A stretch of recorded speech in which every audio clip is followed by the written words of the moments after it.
Oi gente, tudo bom? Bem-vindos a mais um vídeo do canal. O vídeo de hoje eu vou contar pra vocês a história do filme O Exorcista do Papa.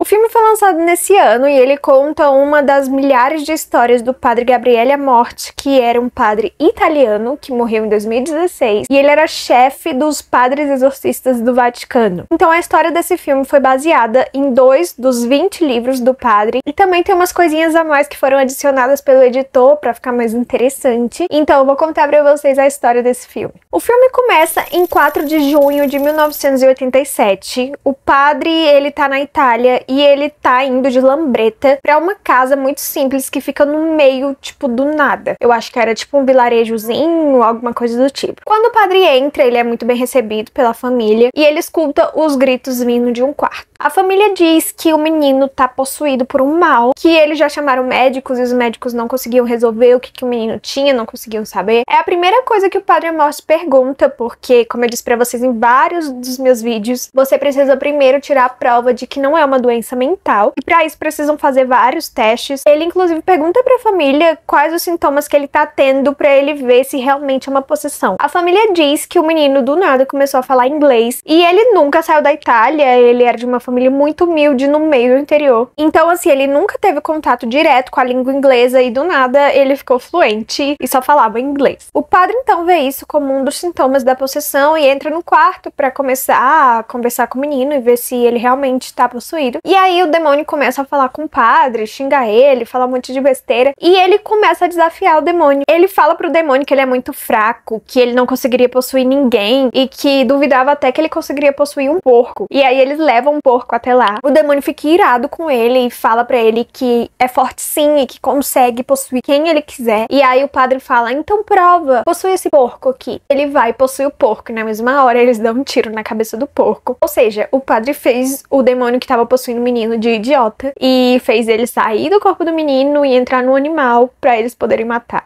Então, foi assim, uma sacada genial do padre. O filme pula para 1º de julho do mesmo ano, 1987. Uma família americana que era a mãe e os 2 filhos, uma menina mais velha e um menino mais novo, estavam passando por dificuldade financeira desde que o marido dela morreu, já fazia um ano. Então eles se mudaram para a Espanha, que era onde ficava uma abadia / casa, que eles herdaram do marido dela, que era da família dele há séculos, e aí foi a única coisa que ele deixou para os filhos e para a esposa, foi essa abadia. E ela estava completamente destruída, muito antiga, suja, com muita infiltração. E aí estavam fazendo vários tipos de obra no local. E eu não sei se vocês lembram também, que eu já falei em vários outros vídeos. Uma coisa que geralmente ativa a assombração em um lugar é justamente reformas. Às vezes tem um mal ali adormecido e podem vir morar várias pessoas e aquele mal não se manifestar. Mas se alguém começa a fazer uma reforma, por exemplo, esse mal pode se manifestar. Eu não sei porquê, mas isso é de senso comum. Todo mundo que fala a respeito de possessão diz que as reformas ajudam muito a manifestar esse mal. Bom, a família se muda, não tem muita escolha, e a filha tá bem revoltada porque ela não queria ir morar na Espanha, ela morava nos Estados Unidos, ela sentia falta dos amigos e tal. E a mãe explica que eles estão passando por dificuldade financeira e não tem o que fazer. Inclusive ela fala que eles vão morar ali só até eles terminarem de reformar e conseguir vender aquela abadia pra alguém e voltar para os Estados Unidos. O filho mais novo, Henry, ele não fala nada desde a morte do pai dele, há um ano. E ele resolve então explorar a abadia, que é a nova casa deles, pra ver o que tem ali. Ele olha por um buraco na parede e vê alguma coisa estranha que assusta ele e aí ele sai. Dessa cena então pula pro dia 2 de julho. O padre Amorth, ele tá chegando no Vaticano, ele foi convocado pra uma reunião com um alto escalão do Vaticano, não o Papa, porque o Papa aparentemente estava doente e estava recluso, então essa galera resolveu fazer uma reunião com ele, porque segundo eles, o padre Amorth tinha cometido um erro e ele tava ali pra ser julgado por aqueles homens do alto escalão. O que aconteceu? O exorcismo do começo, que eu disse pra vocês que ele mandou o demônio entrar no porco, não tinha sido autorizado pelo Vaticano. Como eu disse pra vocês, ele chegou lá e começou a perguntar se os sintomas eram de possessão e tal. Então, assim, não teve um estudo prévio, não teve um relatório médico daquilo que o Vaticano pede para poder autorizar um exorcismo. Então, eles estavam ali julgando o padre Amorth por aquilo, porque ele não deveria ter feito um exorcismo sem permissão. O padre explica que não fez exorcismo nenhum, e ele ainda fala que o menino tinha problema mental e que ele tentou ali manipular a mente do menino para ele acreditar que ele estava possuído e que o padre estava mandando aquele demônio pro porco, e aí matando o porco o menino voltaria ao normal. Meio que um jogo psicológico. Mas, na verdade,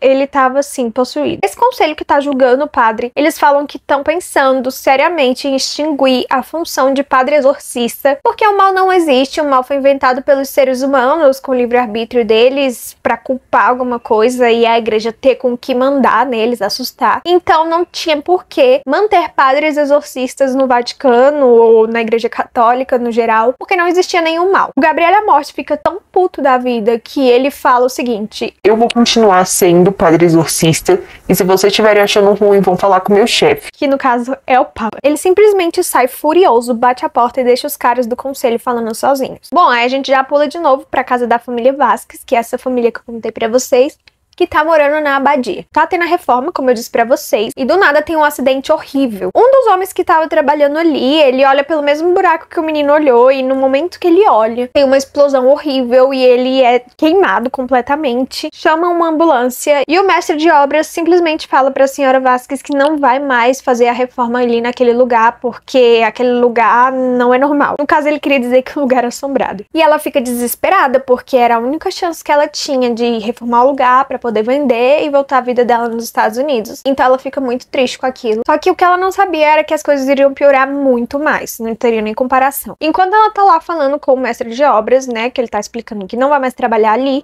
o filho dela que tava dormindo começa a ter umas convulsões muito bizarras. E a filha dela chega lá e tenta resolver, não sabe o que tá acontecendo e grita pra mãe ir até lá. Quando a mãe chega lá, ela vê aquela situação, ela também não entende o que tá acontecendo. Então eles levam o menino até o hospital. Chegando lá, o menino faz vários exames e não deu nada de anormal, então eles voltam pra casa. Quando ele volta pra casa, o menino já não é mais o mesmo, ele tá completamente esquisito, ele começa a falar umas coisas absurdas pra mãe e pra irmã e elas ficam assustadas. Ele tá fazendo uma voz diferente, ele tá com a aparência de, tipo, morto já, com os olhos profundos e a pele esquisita. A mãe e a irmã começam a ficar bem assustadas com aquela situação. Enquanto isso, o padre Amorth, ele tá lá no Vaticano falando com o próprio Papa. O Papa diz que tem uma missão especialmente pro Gabriele Amorth, que é justamente ir lá na casa dessa família, porque as coisas estão saindo do controle. E como é um ambiente do solo sagrado, que no caso era uma igreja, é completamente responsabilidade do Vaticano ver o que tá acontecendo ali dentro da própria igreja. É normal você ter um menino possuído ou com sinais de possessão dentro de um solo sagrado. É uma coisa meio bizarra. O padre Gabriele Amorth vai até lá, só que antes disso, enquanto o menino tá falando aquelas coisas bem loucas pra mãe e pra irmã, aparece uma coisa rasgando a pele dele, uma coisa invisível, escrito "chame o padre". E aí ela chama o padre, que é dali mesmo, daquele vilarejo da Espanha, e o nome dele é Tomás. E o padre Tomás chega lá e o menino simplesmente arremessa ele com o poder da mente, dizendo que não é esse padre que ele tá chamando não, que é o outro. Mas ele não fala o nome do padre. É aí que o padre Gabriele chega lá nessa abadia pra ver o que tá acontecendo com o menino. O outro padre fala pro padre Gabriele que ele não sabe o que tá acontecendo, que o menino mandou chamar o padre e que quando ele chegou lá, o menino atacou ele, dizendo que não era ele, que era outro padre. E o padre Tomás ficou muito assustado com aquilo tudo. E o padre Gabriele, ele é super despreocupado e tal, e aí ele vai lá no quarto do menino pra conversar com ele e ver se realmente é uma possessão. Eu acredito que mesmo que o padre Gabriele não acreditasse que era uma possessão, ele provavelmente iria ter que fazer o exorcismo, porque ele foi designado pelo próprio Papa, então ele não tinha muita escolha. Mas quando ele chega ali, ele começa a conversar com o menino, e o menino começa a falar com uma voz completamente diferente de uma voz de uma criança, uma voz grossa e bem agressiva, e começa a falar umas coisas que na verdade não tinha como ninguém saber, só o padre. O padre percebe que o que tá possuindo aquele menino é uma coisa muito grande na hierarquia lá no inferno, porque duas coisas: para conseguir possuir alguém em solo sagrado, você precisa ser muito forte. Também ele explica pro padre Thomas que quanto mais forte é aquela criatura lá na hierarquia do inferno, mas ele sabe das coisas que você se culpa ou que você tem mágoa, se arrepende, porque ele tem mais visão, ele tem mais controle, então ele meio que vê as coisas, né? Mais do que um demônio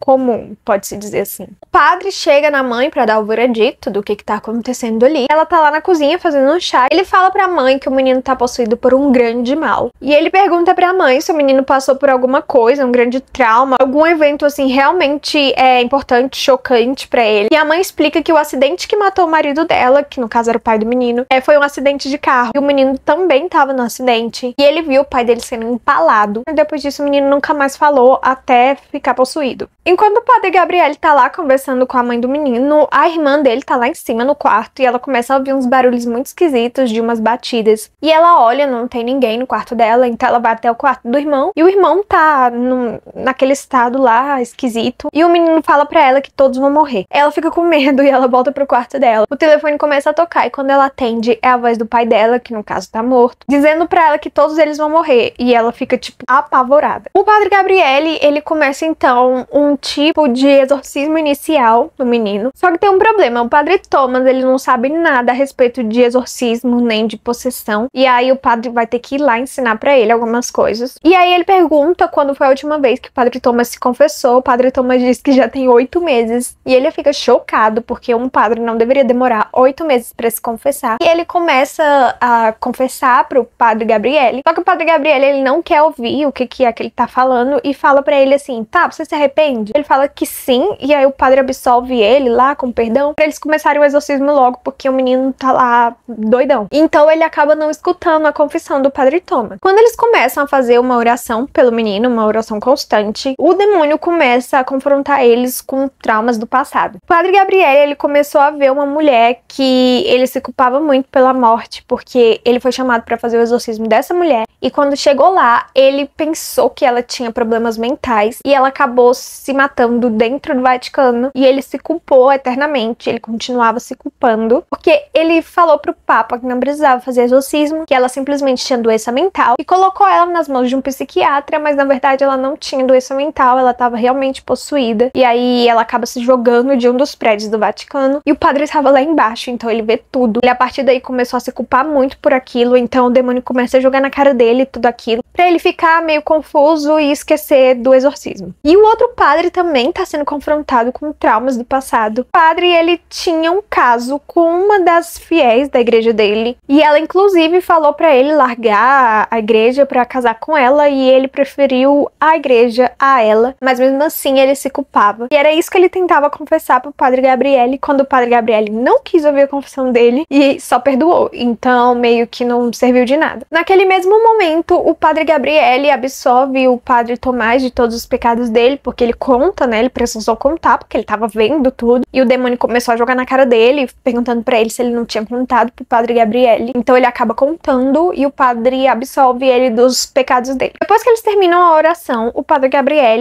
ele começa a ficar intrigado com uma coisa que o demônio diz pra ele, que foi: você mordeu a isca, morte. E aí ele fica pensando, que isca? Como assim? O que ele quis dizer com você mordeu a isca? Ele resolve ir então até o jardim da abadia, né? Só que tá tendo uma chuva absurda. E quando ele chega lá, ele encontra um selo do Vaticano numa parte de concreto que tá coberta com um monte de terra. Só que como choveu, virou lama, ele olha aquilo, ele pensa que aquilo é muito esquisito, porque tá com o selo do Vaticano, e aí ele já começa a ter umas desconfianças. Enquanto isso, dentro da abadia, as coisas começam a ficar muito doidas, porque ele deixou o padre Thomas tomando de conta do menino que tava possuído. Só que o padre Thomas, ele era zero experiente nessas coisas, e ele também tinha muitos traumas, então ele era meio inseguro. Era muito fácil pro demônio manipular ele. Então, nesse momento, quando o padre Gabriel volta pra dentro da abadia, o outro padre já tinha sido machucado, tava com uma orelha sangrando. A mãe tava sendo sugada pra dentro da cama dela com uma mão masculina que tava puxando ela,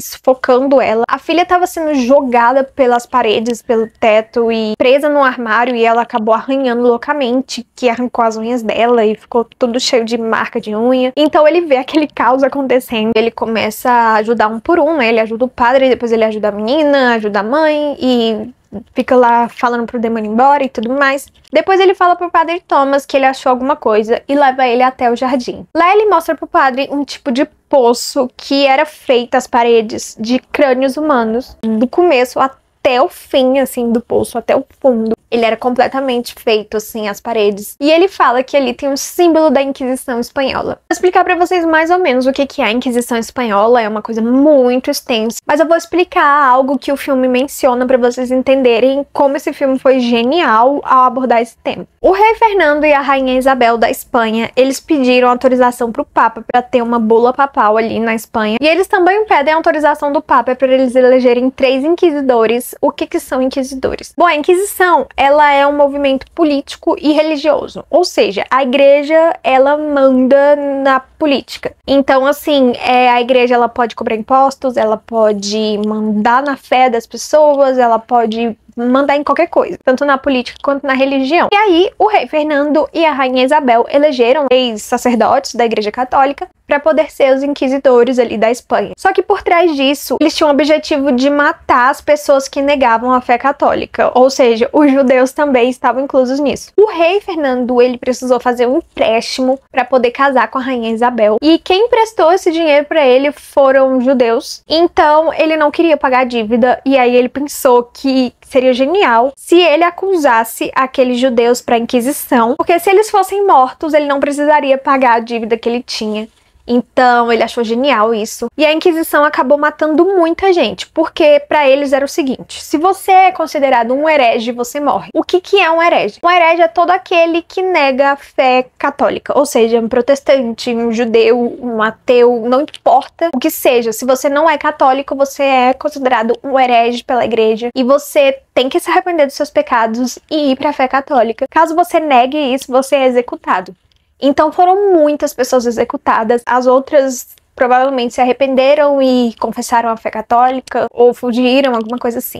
Então, foi um período para a Igreja Católica muito obscuro, que matou muita gente em nome de nada. Simplesmente porque o rei Fernando e a rainha Isabel queriam que matasse um monte de gente, e aí eles enfiaram a Igreja Católica no meio para matar em nome de Deus, porque assim eles não seriam condenados nem ao fogo do inferno e nem seriam condenados também pelos súditos deles, porque afinal quem estava matando era a Igreja e eles não tinham nada a ver com isso. Sendo que foi eles que elegeram os inquisidores. Inclusive o Papa protestou, né, quando isso começou a acontecer, o próprio Papa que autorizou uma nova bula papal para a Espanha, mas enfim, é uma outra história. O que eu tô querendo dizer? Ele fala que ali naquele poço tem o símbolo da Inquisição Espanhola, que matou milhares de pessoas, e aquelas cabeças que estão cercando ali, fazendo as paredes do poço, são paredes de hereges. São pessoas que negaram a fé católica. E que isso em si já era muito pesado, não fazia bem pro nome da Igreja Católica. A Igreja Católica tentava abafar esse passado, então que já mostrava que o solo ali não era tão sagrado, porque tinha aquelas pessoas ali, aquelas cabeças, uma coisa absurda. Depois dele mostrar aquilo pro Padre Thomas, eles descem até um tipo de porão que tem na igreja, e lá eles acham vários símbolos também da Igreja Católica, vários símbolos do Vaticano, e atrás daquilo, daquela parede ali com aqueles símbolos, eles acham uma catatumba, que dentro dela tem uma coisa que é uma mistura de gás inflamável com enxofre, que já significa que tem alguma coisa muito ruim ali, e que tenta explodir pra cima deles, mas eles desviam e tal. Nessa catatumba eles acham o corpo de um cardeal muito antigo, da época da Inquisição Espanhola. Ele tá preso dentro de uma gaiola, tá só os ossos lá. O Padre Thomas fica muito assustado com aquilo, tadinho. Ele é muito novo em tudo aquilo. E o Padre Gabriel já era super experiente nesse tipo de coisa. Ele explica pro Padre Thomas que aquele cardeal tá preso ali naquela gaiola pra própria proteção dele, porque isso significava que tinha alguma coisa muito má dentro dele. E aquilo impedia que ele atacasse os outros e que os outros precisassem revidar. Enquanto isso, lá no Vaticano, o Papa ele tá investigando um pouco mais sobre aquela abadia que eles estão lá, que a família tá morando. E ele encontra uma carta de um dos padres que foi ali na época da Inquisição, e ele começa a relatar que aquele lugar ele foi tomado por algo muito maligno e que aconteciam coisas ali absurdas. Enquanto isso, o Padre Gabriel e o Padre Thomas, eles acham mais corpos de freis, padres, bispos do outro lado da parede ali da catatumba. Inclusive o Padre Gabriel, ele reconhece um tipo de osso que tá ali sentado, um tipo de trono. E ele fala que aquele ali é um dos maiores padres exorcistas que o Vaticano já teve. Não sei como que ele reconhece, mas pelo cetro, ele tá com um cetro na mão, não sei como ele reconhece. Mas ao chegar perto, ele tá com um livro na mão, o padre pega aquele livro e quando ele começa a ler, tá escrito ali que um dos frades mais importantes da Igreja Católica convenceu a princesa Isabel a criar uma nova Inquisição espanhola, justamente para que ele pudesse mandar em tudo. E esse frade, ele estava possuído pelo demônio, então tudo que tinha acontecido ali naquela Inquisição espanhola teria sido obra do demônio, com padres possuídos, frades possuídos, bispos possuídos. Então isso era muito sério, porque toda aquela coisa absurda, aquela matança, tinha sido obra do próprio demônio. O que é genial, porque naquela época a igreja mandava em tudo. Então, quando um demônio possuía homens de Deus, que era como estava escrito lá no livro, eles poderiam fazer o que eles quisessem, porque ninguém ia contestar as ordens da igreja de um homem santo escolhido de Deus. Então foi muito fácil para eles dominarem ali e matar milhares de pessoas em nome da igreja. Junto ali com aquele livro tinha um artigo, um estudo, um negócio dizendo que o demônio ele estava procurando 200 anjos caídos na terra. E ele acreditava que aqueles anjos eles tinham caído ali, embaixo daquela abadia. E junto com isso ele descobre também o nome do demônio, que ele pergunta desde o começo e o demônio não fala. Porque também tem esse negócio de quando você descobre o nome daquele demônio que tá possuindo uma pessoa, você pode falar o nome dele e mandar ele embora. E ele é obrigado a te obedecer. Então, enquanto eles não soubessem o nome daquela coisa, eles não podiam fazer nada. E aí o padre Gabriel acaba descobrindo que é o Asmodeus, que era um dos maiores príncipes do inferno, e era por isso que ele era tão forte e conseguiu dominar o menino mesmo em solo sagrado. Ele descobriu também que ele vinha se alimentando de padres exorcistas bem antes da Inquisição espanhola, ou seja, ele possuía padres exorcistas e consumia a alma deles, e que também aquilo tudo tinha sido uma armadilha para levar o padre Gabriel até ali, já que ele era o exorcista-chefe do Vaticano, como eu disse pra vocês. Então era isso que ele estava querendo dizer quando ele falou pro padre Gabriel que ele tinha mordido a isca. Aquela era a isca que era possuir uma criança inocente, pro padre ser mandado pra ali, e ele possuir o padre. Pra não ser mais confrontado pelo demônio com aquela fraqueza que ele tinha por um trauma, ele conta pro padre Thomas outro dos traumas dele, que também faz muito mal pra ele, é de quando ele foi lutar na guerra contra os fascistas. E ele simplesmente foi o único dos amigos dele que sobreviveu, se fingiu de morto ali pra não ser morto. E aquilo faz ele se culpar muito. Inclusive, foi a partir dali, quando ele voltou pra casa, que ele decidiu que ele ia dar um propósito maior pra vida dele, e aí ele acabou se tornando um padre exorcista. Que aí foi quando tudo aconteceu. Ele foi exorcizar aquela mulher que eu falei pra vocês, e ele achou que era doença mental, e aí abandonou ela morreu, e aquilo fez ele se culpar pra sempre. Depois que ele conta aquilo pro padre Thomas, o padre Thomas absolve ele dos pecados e eles começam a fazer o exorcismo no menino. Só que enquanto eles estão ali fazendo a oração de exorcismo, o demônio simplesmente vira pro padre Gabriel e fala pra ele que ele sabe o que ele quer. O padre Gabriel continua ali exorcizando e aí o demônio resolve falar o que ele quer, que é possuir o Gabriel, que no caso ele já sabia, mas ele tava ignorando, e aí o demônio foi e falou: eu quero possuir você, aceita, diz sim, me deixa entrar. E os padres simplesmente ignoram e continuam ali o exorcismo achando que tá dando certo, até que a irmã, né, do menininho também fica possuída. Então ficam os dois possuídos atacando o Gabriel, e a menina começa a escalar paredes, escalar teto, e aí ele começa a ver no rosto da menina aquela mulher que ele foi exorcizar e deu errado. O demônio começa a falar com ele como se fosse a menina que ele deixou morrer, falando pra ele que a alma dela tava no inferno por culpa dele, porque ela tinha se suicidado e ele não tinha acreditado nela, e ele começa a ignorar aquilo e seguir em frente. Enquanto isso, o padre Thomas também tava sendo atormentado pelas lembranças dele, que ele tava, né, quebrando os votos dele com uma mulher da igreja, e aí essa mulher aparece pra ele também, e ele começa a tentar ignorar, e o demônio começa a ficar muito estressado, querendo atacar eles. Inclusive ele ataca eles, todo mundo começa a ser atacado. A menina, ela tá atacando a mãe dela, quase que matando a mãe dela, e o padre também tá sendo atacado, o padre Thomas tá quase morrendo ali, e também o menino tá se degradando, aquele negócio dentro dele, e o demônio fala pra ele aceitar,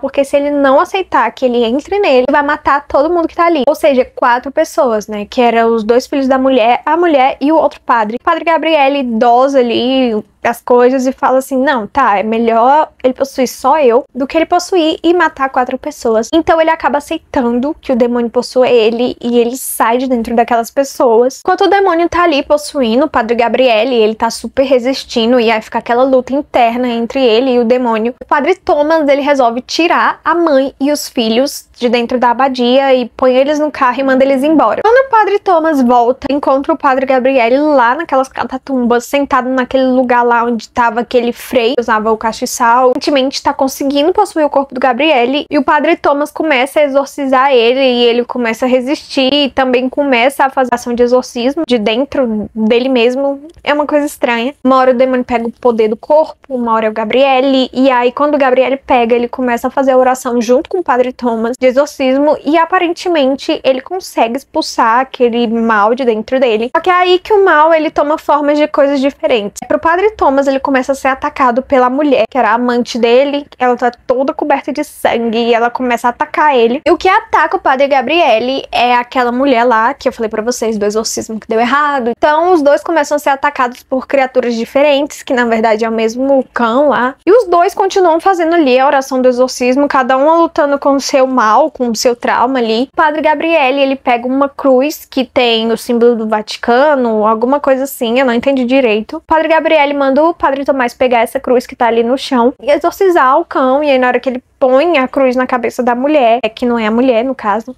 ela começa a pegar fogo, e aí eles continuam a oração e conseguem empurrar ela para um lago que aparece ali de fogo. Na verdade era um tipo de tanque batismal ali, tipo uma piscina. Essa piscina do nada vira fogo, é como se abrisse um portal pro inferno ali naquela piscina. E eles empurram aquele demônio até ali, com a cruz na testa dele. E ele afunda no enxofre, e as portas do inferno ali se fecham e vira água de novo, e os dois estão ali acabados, mas eles conseguem sobreviver. Depois disso, já pula pra eles no Vaticano, os dois, eles estão conversando com o Papa tá agradecendo tudo que aconteceu ali, e fala pro Padre Gabriel que de jeito nenhum a igreja vai abrir mão dos padres exorcistas, porque ele e o Padre Gabriel sabiam muito bem que o mal existia, os outros sacerdotes nunca tiveram muito contato com essa parte da religião, possessão e etc. Por isso eles não queriam mais continuar com aquela parte de exorcismo, porque eles achavam que aquilo era invenção da igreja, enfim. E aí o Papa diz que de jeito nenhum ele vai acabar com aquilo ali. Eles são levados para um lugar secreto no Vaticano, que fica no subsolo, onde ficam todas as relíquias sagradas da igreja. Ou seja, tudo que eles acharam a respeito das escrituras, a respeito de um monte de coisa que a igreja católica guarda segredo. Inclusive eles levam aquele livro lá que tava falando que aquele demônio Asmodeus, ele queria achar os outros 199 demônios que tinham caído na Terra. Eles levam tudo ali pra igreja, porque a igreja tem um arquivo gigantesco de coisas que, inclusive, na vida real a gente nem sabe o tanto de coisa que tem, mas dizem que são coisas, assim, chocantes, tipo, seria sangue de Jesus Cristo que eles pegaram na cruz, pedaços da cruz, cálice, pedaços da Arca de Noé. Dizem que tem, tipo, muita coisa nesse arquivo do Vaticano.